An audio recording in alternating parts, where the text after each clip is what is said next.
first in the chat.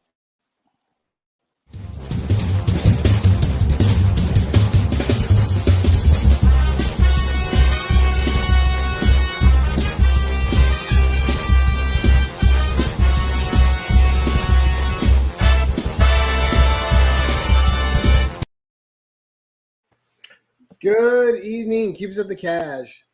How is everyone doing tonight? We are having a great show, and we have fresh back from vacation, the fattest stack of comics in the land, with a little bit thinner beard. Proof of life, I still exist. Yes. I know everybody was panicked when all of a sudden YouTube got boring for the last 10 days without me, but we can step it up a notch now. We made it through, Rob. Well, but we come back live and kicking with that guy Dale, man. Dale Suspense. Yes. Right. So our man of the hour, none other than Dale Suspense himself. Dale, how are you doing tonight this evening, sir? Frozen. He's a big Disney fan, huge Disney fan. Right. He was singing just a moment ago, "Do you want to build a snowman?" And then he froze. It just happens that way. And the bottom half of him is dressed like Tinkerbell. So, Rob, you and I will BS here for a moment. Oh, there he's back. Can you hear me? Right. Did you finish building your snowman? God dog it. How are you this evening, sir? Yeah, we can hear you. Now performing an interpretive dance. Right? That guy, Dale. Audio. It's a good thing that this isn't live, right, Gary? See, this is why I don't go live, because I can't hear you guys now. But I'm assuming you can hear. You're fine. Can you hear me? Hold on. Yes. I'm sorry. Yes, we can. I can't hear you. Don't let it put you in a panic. And it takes a few minutes for everyone to get the notification and roll in anyway. Yeah, no, it was fun. So it was, for those that were wondering, I went on a cruise and we went to Alaska. It was my wife and I were belatedly celebrating our 25th anniversary, renewing our vows. My parents, who were celebrating their 50th anniversary, came along, and my brother and his family, who was celebrating their 20th anniversary. So it was a big to-do aboard the ship, and we had a great time. I mean, Alaska's beautiful, and if you've never been, I highly recommend. If you're ever thinking about taking a cruise and you're not the Caribbean guy, or you've done the Caribbean to death and want to go somewhere else, I highly recommend the Alaskan cruise. Nice. Well, the shots you were putting on Instagram were pretty nice. The shot of Tim Hortons? No, not that. You had like a Phoenix shot, which was really cool. Yeah, no, there's lots of beautiful scenery like that. Lots of opportunities to take panoramic pictures and whatnot. Just gorgeous. I mean, there's snow-capped mountains, there's waterfalls. We had the best weather, actually, because normally what the places where the cruise ships go, it's a rainforest. Actually, it's just not tropical rainforest. Right. So some of the towns like Ketchikan, they measure their inches, in feet per year that they get, and it rains like 300 days a year. And some college campuses say over 300 days of sunshine a year. They go, no, we got over 300 plus days of rain a year. But every spot we hit, it was a beautiful day, maybe a little morning fog that burned off. It was pleasant in the mid 70s. And there was predicted heat waves following us everywhere we went. They kept saying, oh no, it's supposed to be like 90 degrees tomorrow. And yeah, well, we won't be here. Just moving along ahead of it, right? Yeah, no rain, beautiful weather, and so and beautiful sceneries. We got to see some black bears, bald eagles. My favorite was I got a picture of a bald eagle in Canada that was just perched up there looking over Canada, showing, hey, America's watching. We're watching out for you. It's probably looking to defect with all the problems we're having in America right now. That is true. A lot of amazing food. Seafood. Did you eat anything that you've never had before? Yeah, I had a few things that nothing that like really out there. I mean, one night they did have escargot, but I couldn't bring myself to do that. Yeah, I can't do. I mean, a snail's a snail's a snail. I can't do it. Yeah, I mean, I will say probably actually the things I ate were the same, things I would normally eat, but they were prepared differently. Actually, I guess is really what they were for the most part. That I had differently when I visited someplace that really surprised me and how much I liked it was gator. I really, really loved alligator. It was delicious. Yeah. No, they everything from, we had lobsters and crab and, the fresh, every day you had sockeye salmon. You had salmon available to you every day for breakfast, lunch, and dinner if you wanted. It was crazy. And guys, believe it or not, we do have a guest tonight. But as soon as the show started, he's having technical difficulties. So we are actually waiting for Dale of Suspense to hopefully make his way back in here. He is living up to his name, and he is keeping us in suspense of his alleged appearance tonight. Oh, and he is back. Maybe. Bueller. There we go. Do we have a Dale sighting? Voodoo Economics. I can't hear anything. Wow. The poor guy. But he could hear before, which is weird. One shot. Hold how on you one doing? second. He must have another audio device captured on his. Hello. It's just the way it is. Camera. Let's watch. There's so many things. So, Rob, while you were down there, did you find any comic shops? We never. So we didn't get on a cruise ship. You're only in port for a few hours, and with the family, we were going on mostly the shore excursions. While we were in Prince Rupert, we did not have a planned excursion. That's why I went to like the Tim Hortons, and we were kind of going around Prince Rupert. I did find a used bookstore there that looked like it might have comics inside, but unfortunately they were closed for the day when we were there. It was Sunday. So no, or was it Monday? I don't know. Whatever day it was, they weren't like. It's amazing. You take 10 days off from work, and you have no idea what day of the week it is, what day of the month it is. I have no clue whatsoever. I'm on vacation right now, and I'm like, oh, it's Thursday. All right, I'm off Friday, Saturday, Sunday. Back on the 4th. Okay. Yeah. So every day, I'm like having to remind myself what day it is.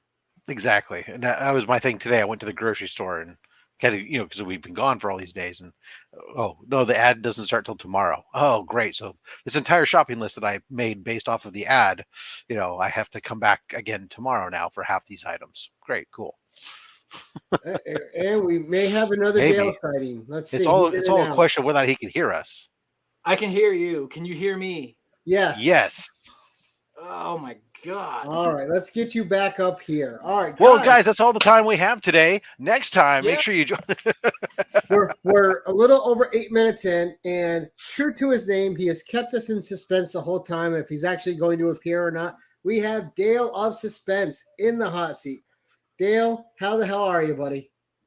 You're stressing me out, Gary. You're stressing me out. We're stressing you out. It's Gary's show. He's the one who's going, how long can we banter? Right. Oh, we can banter. So Dale, for anyone watching that's in the audience, they know you, they love you, that's why they're here. For those who are going to catch this on the rewind, give a quick synopsis of who you are and what your channel is and what it's about, sir. Well, quick synopsis. I'm just like what DJ Lynx calls me. He says, that guy Dale. I'm just always in the chats, trying to be supportive of this community, trying to, help it grow, and just doing unboxings and trying to have some fun and live the life of a comic book nerd. Right, and you got your own. Let people join me on the ride, Living La Vida Nerdy. Yes. We will. All right, excellent. We are going to get that into some questions for you in 1 second. First, I want to play a quick clip from my channel sponsor, and then we'll get right into the interview. Attention all, use channel sponsor Rogue Trader at theroguetraderutah.com and my code Keep It Casual for 10% off your comic cleaning and pressing needs. Remember, when submitting your books to be graded, use a trusted professional. All right, so Dale, Yes. I just sent a stack of books off to Rogue Trader today, actually. There you go. He's a good guy in the community. So make sure you guys are checking out his website. And I am going to add his website into the description later on after the show's over. But Dale, let's get to you. So Dale of Suspense, obviously a play on Tales of Suspense. Tales of Suspense. So have you always been an Iron Man fan, or is that something that came a little bit later in life? That came a little bit later in life, especially when Robert Downey Jr. took that role in Iron Man 1. But even before then, I was an Iron Man fan, but that kind of helped springboard my, I don't want to say, my love for Spider-Man. Just the idea that an average guy, well, maybe not completely average, but a guy that's smart and rich and all that sort of stuff can be a superhero without any superpowers. But now, have you thought of cloning yourself so you could rename it the Dales of Suspense? That would be interesting. I do have a little mini me, so it might take a while for him to grow up a little bit. So well, he doesn't need to grow up as long as he just changes his name to Dale. Yeah, nerd. Well, true. But then it'd still be the Dales of Suspense. Yeah. Just to play. You got to be committed to the bit, is what I'm saying. Gotcha. Yeah. Now, how did you end up calling your kids Nerd 1, Nerd 2, Nerd 3? Where did the whole nerd nicknames come from? Kind of like with the whole Dr. Seuss thing 1, thing 2 kind of deal, except just a nerd type, aspect of it. Plus, I really didn't want to use their real names on YouTube, but they've slipped so many times. But it's more of a keep it close to the chest type of thing, Right. You have to. They're YouTube my little is a nerds. big territory. Yeah, exactly. It really is. I'm very, very passionate about my family, and I want to make sure they're safe. Yeah, that's a great idea. And public service announcement for anybody who's having kids or has kids and are getting online. Always monitor what your kids are doing. A. Absolutely. And B, first thing when you sign them up for anything right away, create an internet birthday that's easy to remember, but it's not their real birthday. Right. Remember, the only time that people care about birthdays when they're trying to determine if you're over 18 or not. Protect your kids as much as you can online. Come up with an internet birthday, maybe even an internet name. Right, and that was the whole reason I got in, is because we've talked about it before. Is YouTube is our kids' cable. As when we were growing up, cable was the big thing. With our kids, it's YouTube. Everything they watch. UHF was the big thing first. Yeah, come on, we're that old, Gary. We are. Rabbit ears. Yeah, I remember that, and putting the tinfoil on them. Yep. Or rotate the antenna. Being an Iron Man guy too, I wanted to ask you: were you a big fan of the '90s cartoon? No, I was more of a X-Men cartoon. Oh, okay. Watching the X-Men. That was really the '90s cartoon was pretty good. What's that? I said the '90s cartoon was pretty good. Yeah, I started. Rhodey, Julia Carpenter, Hawkeye. Yeah, yep. It was almost like a mini Avengers show. Yeah, I don't remember that one. I mostly remember the X-Men. Now, as far as your family goes, how do they interact with your hobby? Which ones? The comic one in general and the YouTube channel. So just before I came upstairs, Nerd 1 was like, can I be on the show too? I said, well, maybe. So she'll probably come up here soon, but she's really big into the YouTube things, and she's probably the most proud of me from everyone that's in the family, because she kind of digs it. She tells me, oh yeah, my friends at school, they watch your videos and stuff. So I really try to keep it family friendly on my channel, with the exception. And not embarrass them. What's that? And not embarrass them. Well, no, that I will definitely. Oh, good. For sure. Out of your way to embarrass them. Good. Okay. Exactly. No, but pretty much everybody in my family is pretty supportive. Even the missus. She doesn't really care about comics or anything like that, but she definitely she backs me, so that's good. She supports me because she cares. If you didn't hear that, she was young. Because when you're at home doing YouTube, they know where you're at. Exactly. I'm not on the streets, causing trouble or anything like that. You're not at the bar. You're not doing anything else. They know where you're at. You're staying out of trouble relatively. Right. And that's the thing with YouTube. Everybody knows where we're at, especially since most of us are live all the time and almost always together, it seems. Right. There's a record. They can watch us at our bar hanging out and watch the things we say later. Right. What a dumbasses we all are. Yeah. Now, what brought you to YouTube? Was it during the COVID period like everybody else, or did you already have kind of a plan to do it? I had zero intention of ever doing a YouTube channel until COVID hit. And then my daughters, they really like to watch, it was called LEV Toys. And what she does is she does like Lego builds and stuff and puts it on YouTube. And she's got millions of followers and such. And I was like, I could do this. So my first video was a stop motion Lego build. And wow. So I told them, see, even I can do it. So, and then it just kind of snowballed from there because I was collecting comics and stuff prior to YouTube or ever being on YouTube. But YouTube is definitely like a big support group where I've learned a lot more about comics and certain artists and aspects and stuff. But yeah, overall, I had absolutely no intention of starting a YouTube, but here I am. Yeah, I think a lot of us have that same story where we just happened into it and then it became, I don't know for you, but for me, this is how I relax. YouTube is a hobby now, and it's a hobby I love. It's a hobby that I look forward to, and I'm always looking forward to making another video or doing another live show and talking with people, meeting them. Do you feel the same way, or does it feel like work to you? No, it's fun. I actually enjoy recording videos and editing them and putting little effects on there and such, or just trying something completely different or making a fool out of myself, with my Batman costume. I love when you do the different personalities. That's always funny. Or Sven, people keep requesting Sven. It's like they like Sven more than they like me. I'm almost offended, but not really. You need a crossover though. You need Sven, the crossover with Joe's alter ego, Bruno. Okay. Yes. Oh yeah. Bruno, the alter egos together. Right. But no, it's fun. It's just finding the time. Lately it's just been kind of hectic and life is hectic, but like I have boxes over here that I haven't unboxed yet. I've got one from DJ Links. I've got one from Pandawesome 316. I just haven't gotten around to opening them. There's always something going on.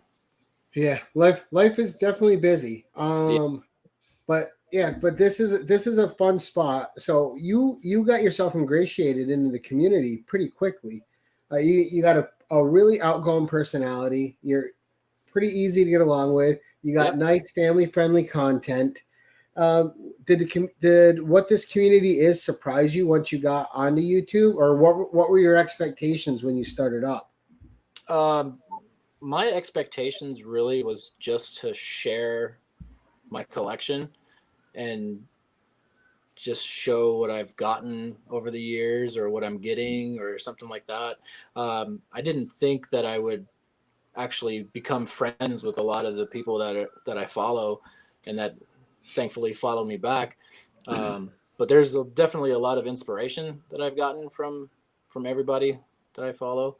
I used to watch like the bigger channels, but then I kind of saw people in the chats and I was like, oh, well, who's this guy? Who's DJ Links, or who's Gary B, or who's Smalltown Collectibles, or Rod the Rican, or Rob for that fact, or for that matter. But then it's just, then you're in the private chats and stuff, on IG, and you just get to learn about the people, and I offer a little bit of myself to people, and it's just kind of like a nice family environment. Now, you said you were reading comics before COVID. When did you get into comics, and what brought you to them? So I've been a collector of comics and like baseball, basketball cards and stuff since the early 90s. And the person that I thank for my collecting gene is my mom. She's always been a big collector of like knickknacks, and even she buys comics and just stashes them away so she can give them to myself and my brother later on, or even my kids. And she's the one who got me into collecting baseball cards and basketball cards, because I used to play those sports when I was younger. So she would just buy them. We'd go to like little swap meets and stuff, and she's like, "Hey, look, it's Shaquille O'Neal or somebody." You know, it's like, "Is this good?" I'm like, "Yeah, it's good." Okay, well, here it is. But yeah, she collects things, and she got me started, and then I kind of got my brother started, and took a long break from the late '90s till about like 10 years ago or so, and then picked it back up. And I was surprised by all the prices and all the how big the community was, because back in the day it was like, oh, you collect comics, you're such a geek, or you're such a nerd, you know. Right, it's always polarizing. Yeah, and now it's like, oh, you collect comics, like, wow, who's your favorite, or what'd you think of this show and stuff. And it's like, well, you should read the comics because they're a little bit better than the shows, or different. But yeah, it's just, I like it. It's fun. I like to collect that sort of stuff. Right. So when you got back into it, what was it Iron Man that drew you back into it, or did a certain book catch your eye that made you want to read comics and it just pulled you back in? It was a buddy of mine. He's on his name is Lair of Wonders. It's Rio is his name, and we had met over at a friend's barbecue, and he got to talking about how he like promotes comic book writers and artists and the things that he does in the comic book community. I was like, wow, that kind of sounds pretty cool, right? And I used to collect comics. It's kind of the whole conversation that came about. And then so one day I was like, after that meeting, I went to a comic book store and I picked up it was an Incredible Hulk, like $1 book or something like that, and a Spider-Man one, and Iron Man I picked up and just read them, and I was like, okay, this is cool. The cover art was very catchy. I was like, well, there's a number one and number one and number one and number one, and there's like multiple copies or covers of the same book. I was like, well, what's all this about? So it was a completely new experience, but still kind of old, if that makes sense. It does. And it's weird because collecting now, you can equate it a lot to how it was in the 90s, but 90s was about the foil covers, the hologram covers. Now the gimmick these days is to have your own cover. All these different online stores, all these different comic companies. Now it's to have your own variant cover. Yes. So it's still a gimmick. It's a different gimmick. But I think at some point, the gimmick's got to go away for a while, and it's just got to get back to the base reading. Now, having said that, what is your favorite current storyline that's going in comics right now, and the writer of that storyline? The one that I've really been reading, except I haven't read like the last 4 or 5 issues, again, finding the time, is the new Thor run with Donny Cates. I've actually really enjoyed that run, and I've gotten it from not episode 1, but issue 1, and up until it's in my hold file pretty much. So that one's been good. I've enjoyed the Berserker line of books of the story. Again, I'm not caught up on it, but yeah, I've enjoyed that. I'd like to get into Something is Killing the Children. That's not one that I started off with, but it's definitely that I would like to. Nice. And have they ruined any of your favorite characters in the modern age? You think they're treating them all pretty well? I don't think they've ruined him per se. I think it kind of like back in the day, early Iron Man, for example, when he was battling alcoholism and all that sort of stuff, they kind of had stories that dealt with that time. So now that we're in 2022 or whatever, they have those kind of stories for those characters that pertain to current events now. So I don't think it necessarily ruins it per se. At least I don't feel it's been ruined. Right. Now, do you have a favorite age that you like to read of? Like for me, it's the Bronze Age is my favorite. For Rob, that would be Golden Age. No, do you have a sweet spot? What's that, Rob? I said not necessarily. I mean, reading when you go to read stuff, it's a little bit different. Right. That's what I'm saying. Your covers are the golden age. All over the place. You know that. Yes. I don't really have a favorite, but I have mostly modern and Bronze Age stuff. Like, for example, I'm trying to complete the Marvel volume for G.I. Joe, the Real American Hero. I've got only 15 books to go on that one. And not bad. Then I'm going to try and start from 1 and read it all the way to 155. Nice. That's a nice run. Because read them is fun. It's a nice run because it's. Yeah. Go ahead. Gary was saying going back and rereading it was fun. Yeah. Yeah. I definitely want to do that.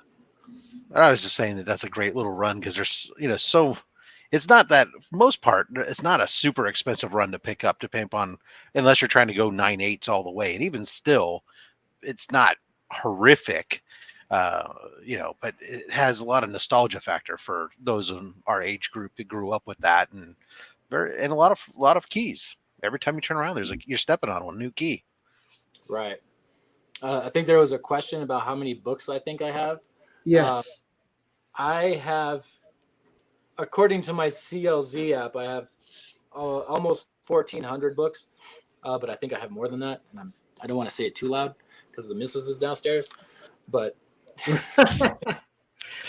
could be watching now. Yeah, it doesn't matter how long. I only have 3 slabs, dear. Wait. Yeah, right. I mean, she sees the Nerd Nook every time we go to the bedroom. That's on the way. So and. Yeah. You got a message in the chat from the Rogue Trader. He says, hit him up with your needs. He has tons of extras for G.I. Joe. Good. Speaking of Rogue Trader, I still have one of the free 5 pressings that I won from Rod the Recon's channel. Yeah, you use those things, man. He does a great job. He does. I got a whole box that just got delivered today. Come on my vacation hold. I'll be opening up sometime soon. All nice old goldies that he recently pressed. Yeah, he does a really good job. Now, do you have a key that's in your possession now that you thought was out of reach that you were able to get, and you're like, I can't believe I have this book. It's in my collection now. No, not really. Only because every book that I've gotten, I've never paid full price for. So I'm always trying to find a bargain, or I like to call myself a patient collector. So every book that I have it's there for a purpose. It's there for a reason. But if I had a Tales of Suspense 39, which I almost had, I got to hold it, and at the time I didn't have $900 to buy it. That would be my grail, and a book that if I had it now, it would be like out of reach, of course, right, with today's prices. Right. Well, that's the thing is these prices have gone crazy lately, but they're starting to level out again now. Yeah. I don't think they'll ever get back. Some of these keys aren't going to be affordable again still, but some of them are definitely starting to cool. Mm-hmm. So I always pick up some facsimile, if nothing else. I have the facsimile, and it's in minty space holder. Yeah, it's a space holder. Exactly. It's just so I can enjoy it for now.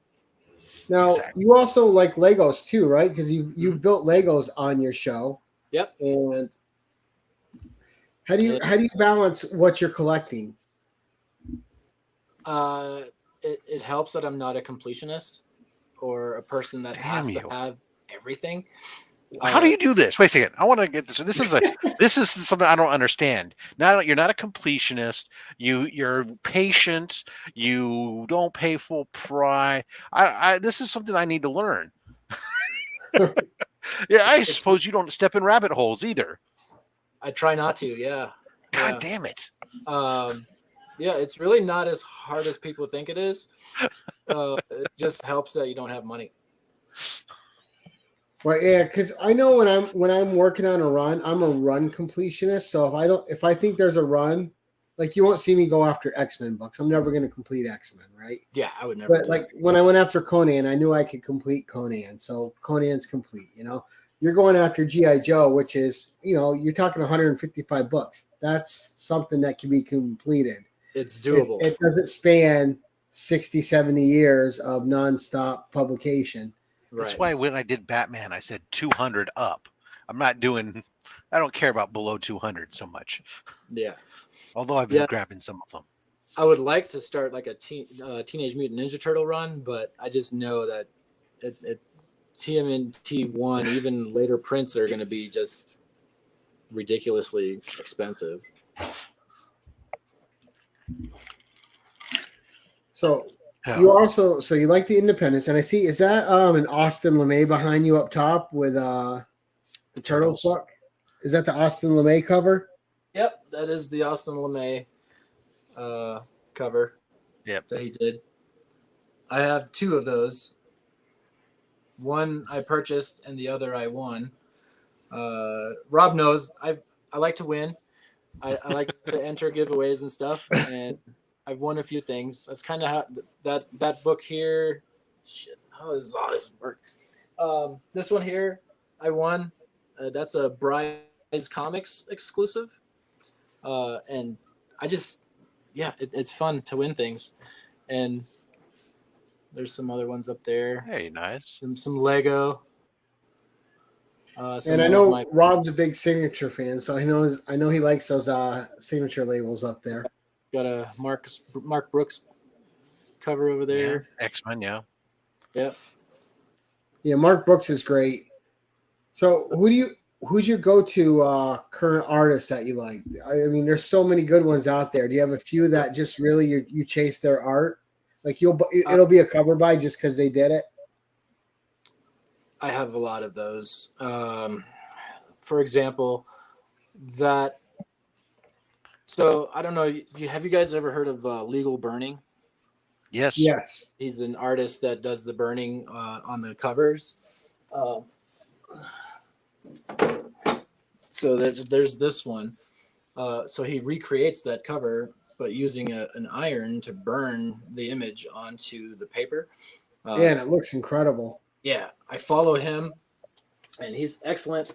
Some of my other favorite artists are Clayton Crane, Gabriel Del Otto, obviously, Kirby, King Kirby. He's excellent. Zafino, Gerardo Zafino. Yeah, he's really good. There's so many. Alex Ross. Yeah, I got 2 of his Conan cover. That one he did, the Frazetta-like one. Oh, the one with the arrows that are stuck in them and stuff? Yep. Yeah, that one's excellent. Yeah, I got a 9.8 CGC, 9.8 CBCS. Wait. Yeah, that's one that I missed out on, but it seems to be readily available. Wow. Well, he's great. And I'm like, we're talking artists like that too. You got like Mahmoud Asrar, who is incredible, not only with pencils but with painting. You got Perillo. Yeah. You got Matina, who's been killing it on Batman, and you got all these. Right now, it's an embarrassment of riches that we live in for not only writing talent but also artistic talent. Mm-hmm. Perillo. Yeah. Fan of John Jang. He's really good. I just saw him. He posted something that he's up in Denver, and I'm in Colorado Springs, and I can't go to Denver Fan Expo, so that sucks, but that's okay. And I also like my local artists that are here in Colorado Springs. I like to try to help support them too. So that's local artist stuff. Nice. Oh, wow. Yeah, I got a couple here in Rochester that we try to support too that are really good. And they actually, like the one guy here, Ken Wheaton, he always has a booth at a bunch of different cons. So he was just at but he's all over the place. Plus he started running his own con in the last 2 years up here, a mini con, which has been growing steadily already for the 3rd show. Are you a con goer? Do you have you been to them? Do you like the experience of them? I do. What's kind of your take on that? I do. I've only been to a handful of cons since I started collecting again. The first one was Denver Comic-Con back in, I think, 2017. My brother introduced me to the con scene. So I've been to Denver Comic Con a couple times, and then they changed the name, and I haven't gone in the past 2 years, obviously for the pandemic, whatever. And I'm not trying to downplay it or anything. It's a serious thing, but it just sucks that the world shut down. But so what's your, when you think of going to the con, what's your, for everyone's got their own kind of agenda, what they're going to go to first when the doors open and you get to get in. Where's Dale going when the con opens? It depends on which artists are there, because I like to get signatures from the artists that I really like and covers. So I'll probably map out where those artists are, and then hit those first, and then maybe hit some back issue type stuff. But and also look for exclusives. I'll do like the con exclusives, but mostly it's meeting the artist, talking to the artist. I dabble in the art of drawing and stuff, so it's always nice to hear how other people got started drawing either comics or just art in general, and I try to apply some of those techniques and stuff. And then I agree. I'm all about getting out there to the artist's alley and trying to get some stuff and get those meets. I'll spend a whole, especially on the multi-day ones, I'll spend the first day there, let most of my day out there. But I unfortunately not, because I'm dabbling in art, because I actually have been asked not to do art.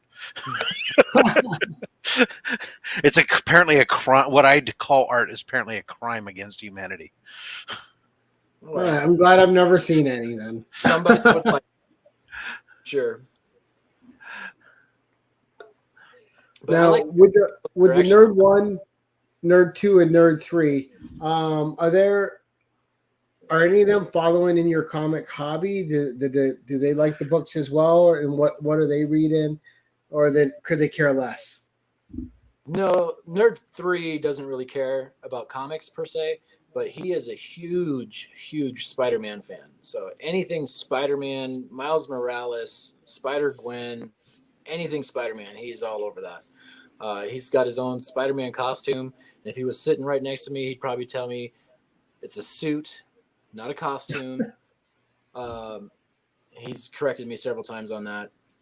But Nerd 2, she's kind of more into like the Pokemon scene, but still collecting them, and she has several comics that I've given to her. Spidey. And then Nerd 1, she's real big into Star Wars, and she's a big fan of Clayton Crane as well. Excellent. So she's got her little room set up with shelves similar to what I have here, and has her books displayed and pop figures and all sorts of stuff. Is the wife a collector too? Because it sounds like you and the kids are all into collecting. Does the wife have her own collectible corner, or is she just like, I can't with this stuff? So my wife, she collects shoes. So she likes shoes. Intentionally, or she just has a lot of shoes and you call it a collection? Yes. Yes. Yes. We're going to get him in trouble on air tonight. Yeah. She can hear me, she says. That's okay. But no, what she collects is makeup, but it also pertains to her business. So she's a professional makeup artist, and she does like weddings and other like photo shoots and stuff like that. So she's definitely a collector of makeup and shoes. Yeah. And yet here you are. Mm-hmm. I'm just teasing. No, that's good. So all being collectors, your big holiday must be Halloween, right? And you all get to dress up as your own characters and go out. The kids' costumes, Gary. Their uniforms are suits. I'm sorry. Yes, they're suits. They're suits. Yeah, they dress up. I always joke that I dress up as a overprotective dad, so I don't dress up. I'm not a huge fan of Halloween, believe it or not, because I don't really like people in masks that are trying to scare my kids or my family. And I get it, it's just Halloween, but there's some really crazy, sick people out there, and yeah. Well, it's funny because, we do a boring Halloween. My kid likes to dress up in a costume. Literally, we'll walk one block. All right, I'm good. Let's go home. All right, let's go back home and watch something.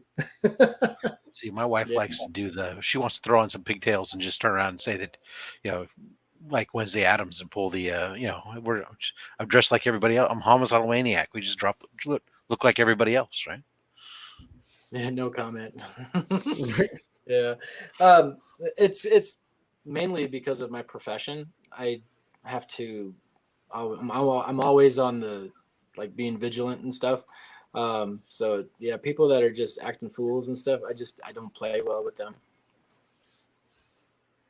Oh, that's sorry okay, to get right? downer. I don't like Halloween. I'm sorry. So Gary, that means he can't hang out with you because you're always acting a fool. That's true. There's a difference. It's okay if you act a fool on YouTube. Friends are different. Well, yeah, you know what to expect from them. Exactly. Yes. Strangers, however, No, I know exactly what you mean. Being a dad, you're out there and you're with your kid, and you don't know what to expect from some people. Right. That's why even when I'm walking with my kid and I see someone just down, and I'm like, you're getting on this side now. I'll push my kid over to the other side, and I'll make sure I'm near the person that I don't want him near. You always, as a dad, you're always putting that buffer zone between you and your kid. Yeah, and you find yourself doing it without even thinking about it. It's just, oh, you almost have to. Like, why are you pushing me? Yeah, they don't have. Most of the kids have stayed indoors for so darn long now. They don't have the defenses mechanisms that you would learn naturally back in. Right, I know, because I remember when we were young, man, we were outside constantly, never home. And now, my kid is always home, never outside. Exactly. You mean this van pulling me up next to me and asking me if I know how to get someplace? Can I show them how to get to? I shouldn't hop in the van. They don't really have puppies. Vans with that say free candy on the side. Yeah, not good. Candy and puppies. Yeah, we're on my son and I we're on our another Alf kick. We were on an Alf kick last year. Now we're watching all the 4 seasons of Alf again this year. Nice. What streaming is that on? Huh? Is that on a streaming service or? It's on a couple of them. A lot of the episodes are on YouTube, and they're on a couple of the streaming services. But I had bought him all the seasons off Amazon last year. Nice. And he's already bothering me for the NECA figure that comes out in August. It's got to have it. So Alf is big in this household. Didn't know Alf made it 4 seasons. Used to watch. Well, it was supposed to go longer, but they had it didn't get canceled because of low ratings. It got canceled because the guy who played the father was having issues with having to share screen time with a puppet and not be the bigwig. Selfish. Trust me, we've watched all the Alf drama YouTube videos too, in the behind the scenes. I don't know how your kids are, Dale, but when they're into something, they go down all the rabbit holes of that thing, and it's all the behind the scenes, and it's all out there now. Exactly. But now, one thing I always like to talk about too is, a lot of things that set the stage for me, especially when I was younger, for collecting comics and just reading them in general, was the event that was Saturday morning cartoons that our kids just stream anytime, any day that they want now. Were you a big Saturday morning cartoon kid, or was that not a big thing for you? No, that was definitely a big thing for me. It was the thing that you woke up for early on Saturday morning. Rest of the week you wanted to wake up late because you didn't want to go to school, but Saturday mornings you woke up early, just right on time to watch your cartoons. And what was on Little Dale's watch list? He-Man, Masters of the Universe, Thundercats, Silverhawks, Mask, G.I. Joe, you name it. I mean, Brave Star. I don't know if you're familiar with that. Oh yeah. The robot Dungeons cowboys. And Dragons, the cartoon Dungeons and Dragons was the Dungeons and Dragons cartoon was great. I love that cartoon. Yeah, there was Heathcliff. He was one of my favorites. Heathcliff over Garfield any day of the week. Any day. Well, but Top Cat was still better. So in Little Dale's toy box though, what was one of your favorite toys that wasn't a cartoon as well?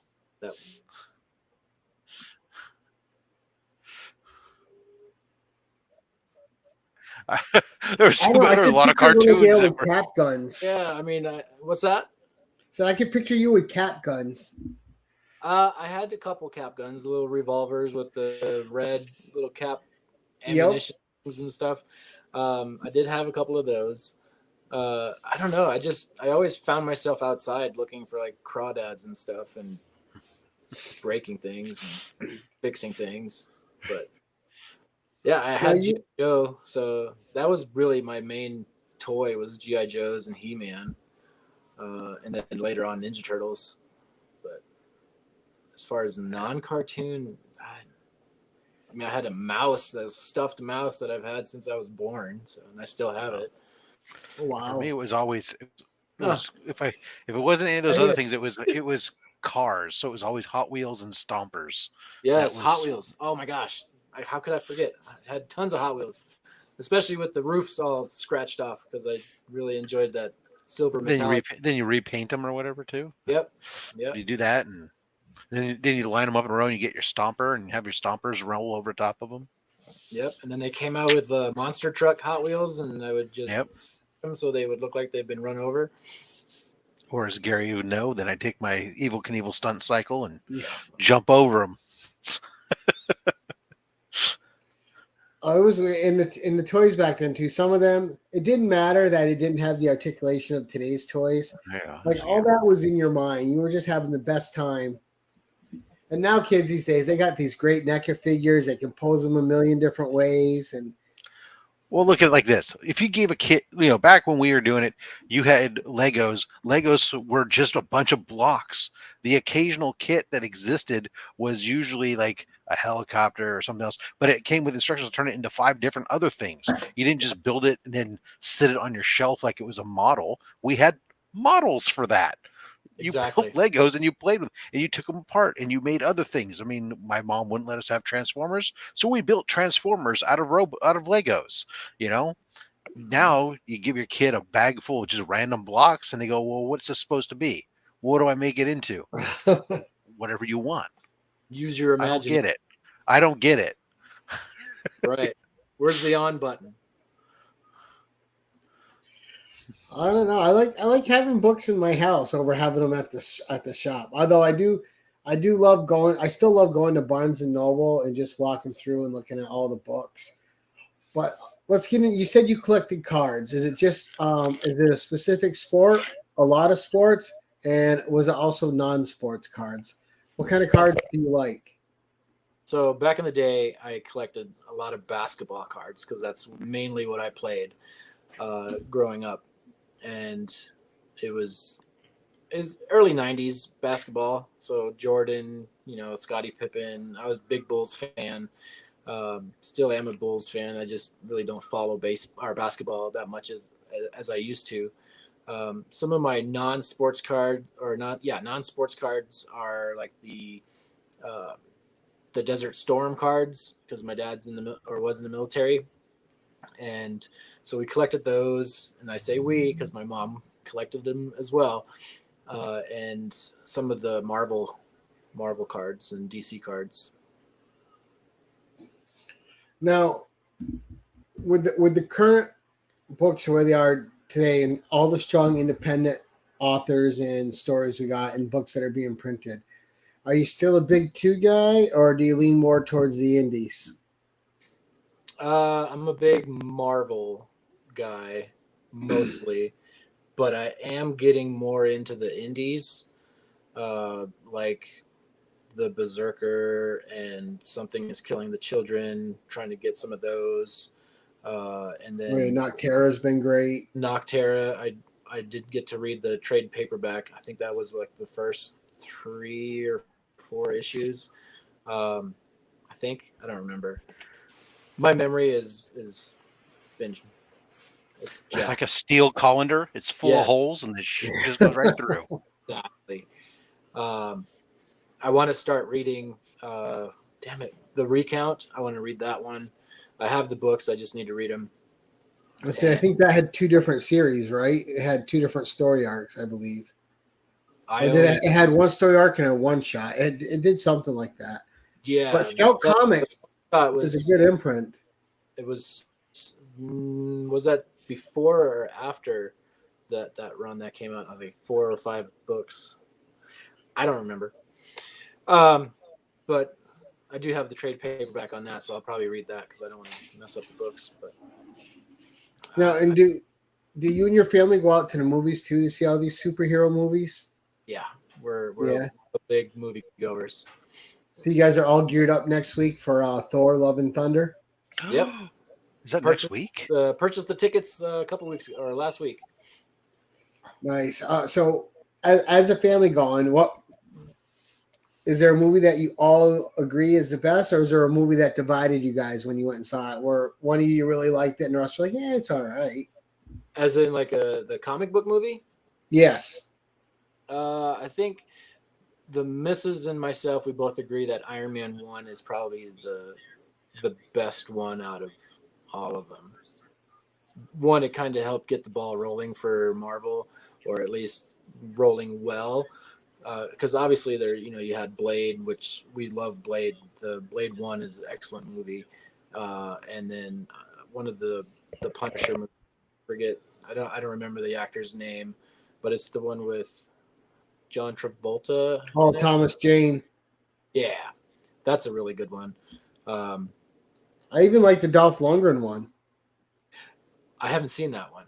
Really? Don't believe people. It's not as bad as people say. Okay.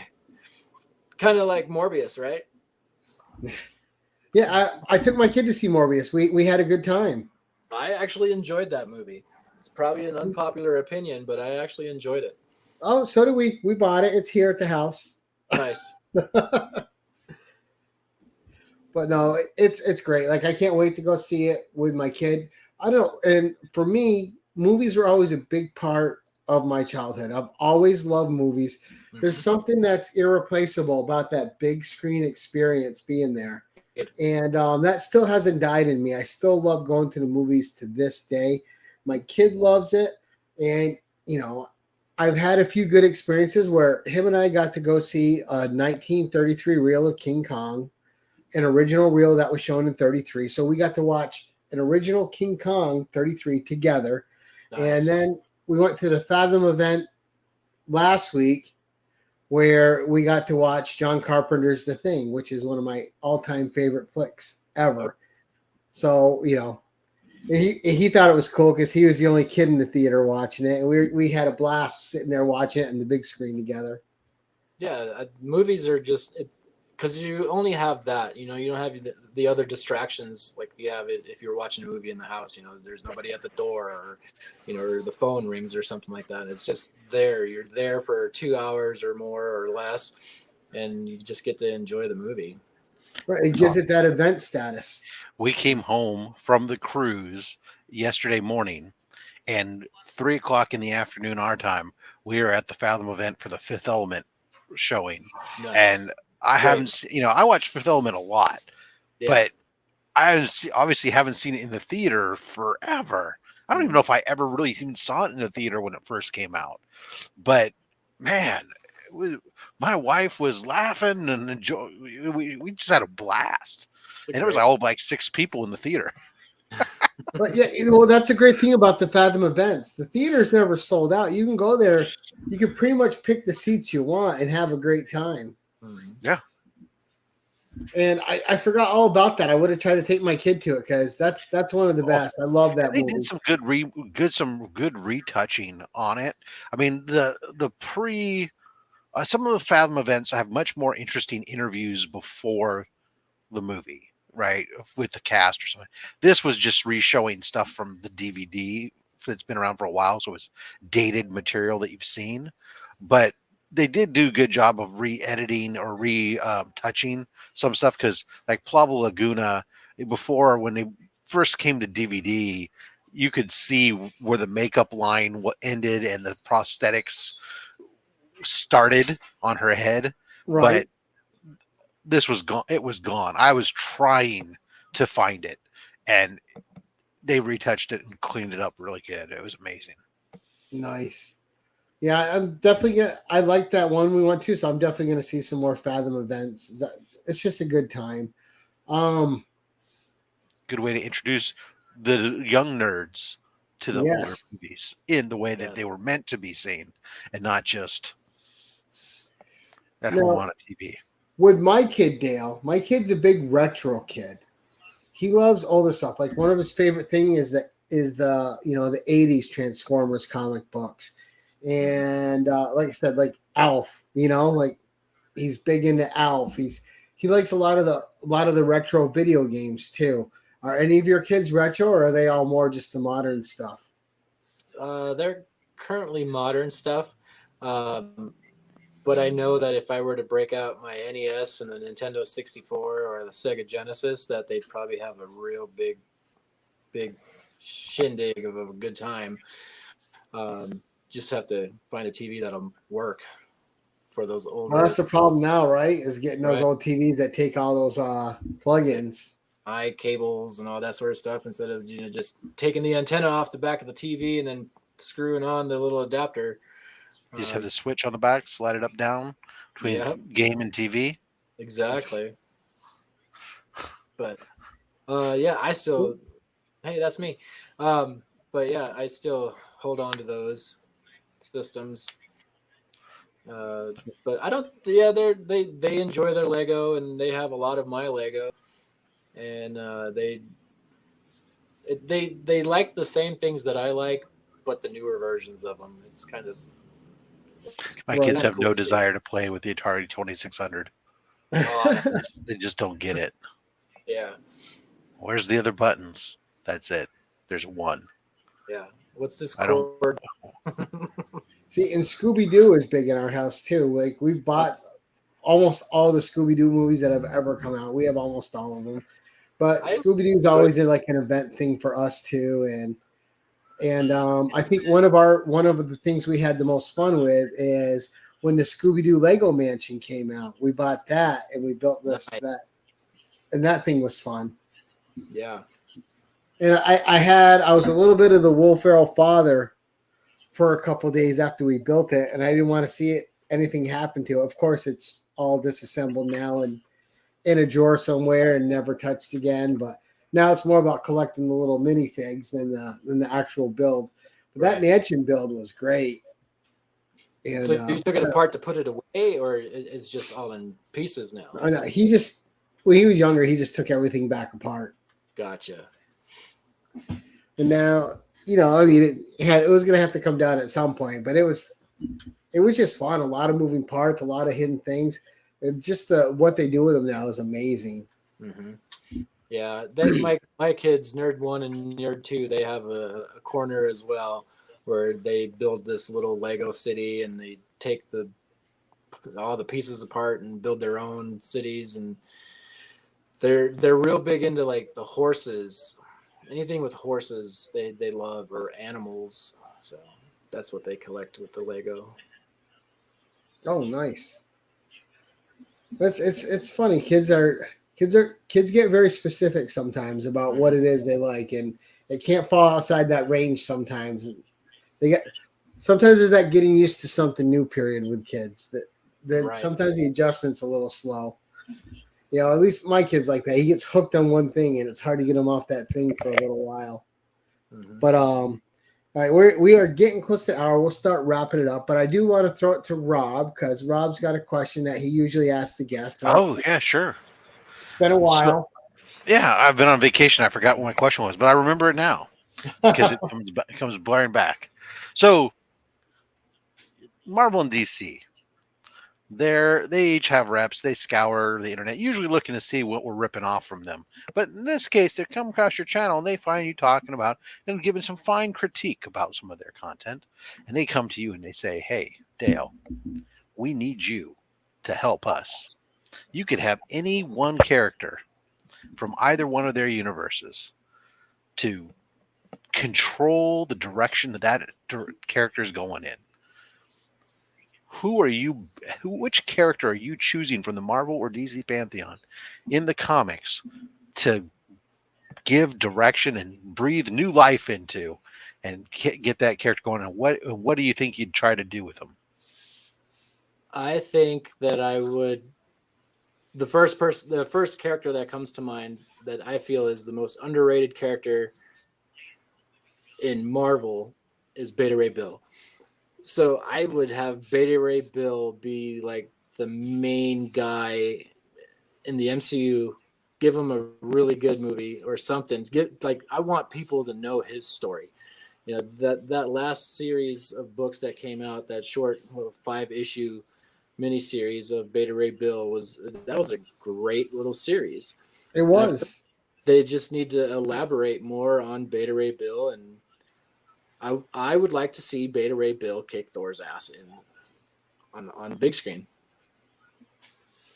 Now, what's your expectations for a Beta Ray Bill appearance in Love and Thunder? Do you think it'll happen, or you think no? I don't think it's going to happen. I don't think so.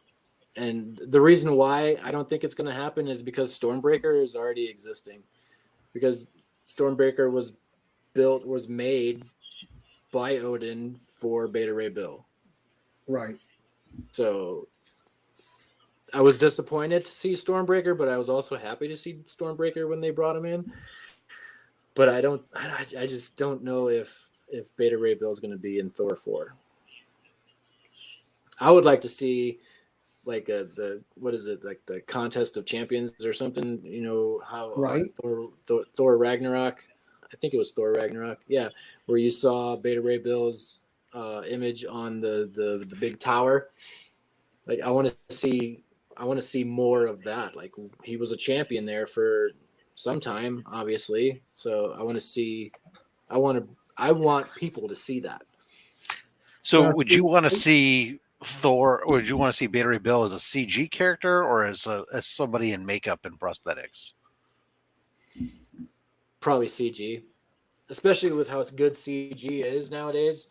Maybe even like part live action and then have the face be CG.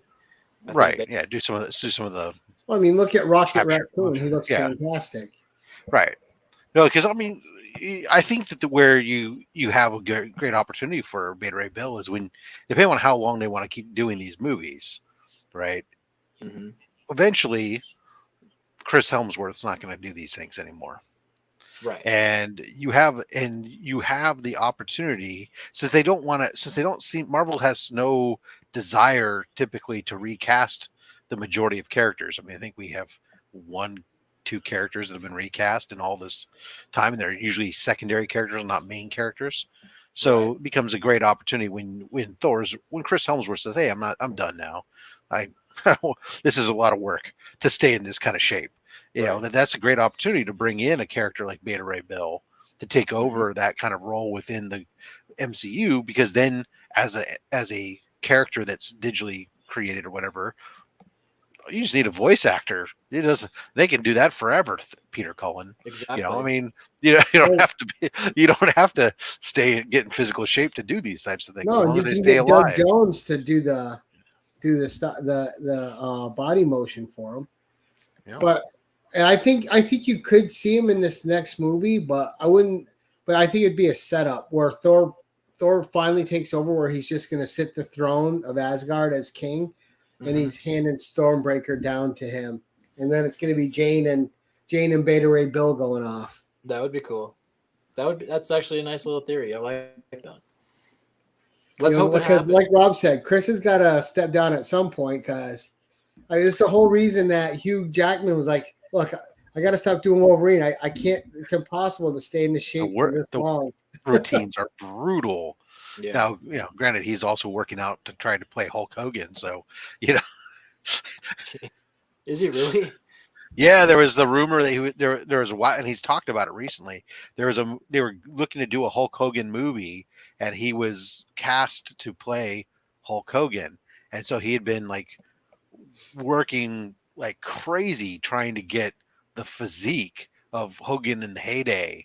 Right, 24-inch pythons and shit. And he's like, right. You know, you do know that we all learned since then his vitamins were a big contributor, but you know, you're trying to do it without taking the vitamins. So, or the vitamins. So, yeah. But no, he was been super yoked from all that stuff. Well, his wife doesn't mind. What's that? I don't think half of the women in the world mind, to be honest. Yeah, probably And not. I think this week it was just reported that he might be trying to make an appearance in Deadpool 3. So that would be fun. That would be cool. That would be hilarious. With the way that they've teased each other throughout all these movies. Probably one of the best comic rivalries in the movie world is Hugh Jackman and Ryan Reynolds just having fun going back and forth at each other like good buddies. Well, you love to see it. I'd like to see that play out in a movie.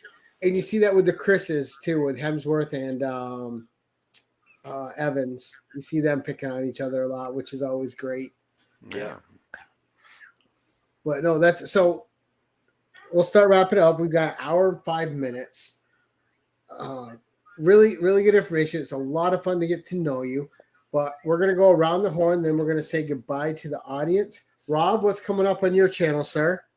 Oh, well, this Saturday, it's Slab Hub.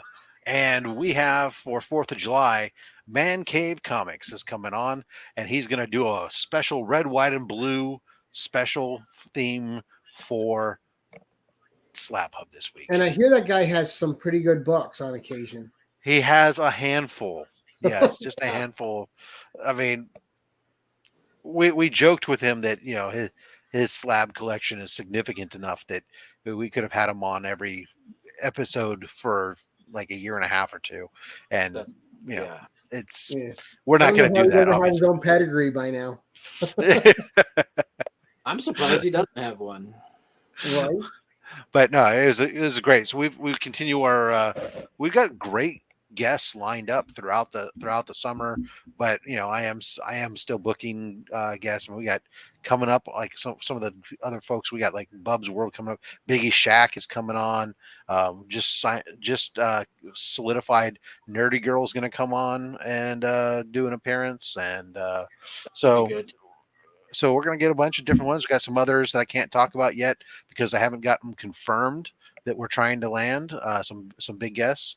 But still looking also to fill it in also with some of just the regular community. So Dale, anybody else out there that's got themselves 25 or so slabs and wants to come on Slab Hub and share their collection, by all means, feel free to reach out to me and we'll get you scheduled. Yeah, I remember you asked me once, and I didn't have a whole lot of slabs at the time. And I still don't, but I might have 25 or so. Yep. And then, of course, the rest of the week, Gary, we're opening boxes. Right. Some Golden Age, some Silver Age, a little bit. Yeah, there's a Golden Age unboxing for Monday. And then, God, I got boxes stacked up here. I haven't been recording for 2 weeks, so I got to get recording again and get them staged in the queue. Did you have to beat the wife home and distract her so you could get home and get all the mail inside and hidden? No. Everything was on a mail hold. Nice. So the postal worker had to carry it all at once. And yeah. That's all right. I'm sure you took good care of them. So coming up next week on the 10-1-1, we have Circumstances. So Marcus will be on the 10-1-1. Rob, you'll have to let me know if you'll be back on Tuesday or not again. Should be. And hold on, Dale's busy. That'd be interesting. That'll be my first day back at work. Right. Oh yeah, you'll be coming on tired. So Dale, have you got anything coming up, sir? Yes, I want to do a couple of videos, some unboxings of boxes that have been kind of not being opened. Sorry. But there's some challenges out there from Cole's Comics and Bearded that I still want to partake in and do those. And I don't know, I might want to try doing this live stuff a little bit more, get some of these quirks out of me, so. But I'm always watching other people's stuff. Once you do it a few times, Dale, you don't even think about it anymore. Right, Rob? Yeah, exactly. Next thing you know, you're on everybody's stream. Yeah. Right. And then it's just like, don't the one piece of advice I would give you is don't overthink it. It's all just conversations, man. It's all you're doing is talking to another person. That's all. You know, and you get to learn something about somebody else, and they get to learn something about you. It's all gravy. It's all fun, guys. In the audience, thank you to all those who came out tonight. We really appreciate everybody coming out to support Dale and see him on the show. You know, we had to bring him out of hiding. He's been missing for a month, so we had to make sure he was still out there and cruising. And Rob, thank you for being the guest host tonight. And Dale, thank you for coming on the show, sir. Certainly appreciate it. Thanks for having me. Just had a great time, and always great to learn about another member in our community. But that's it for tonight, guys. Until next time, keep it casual.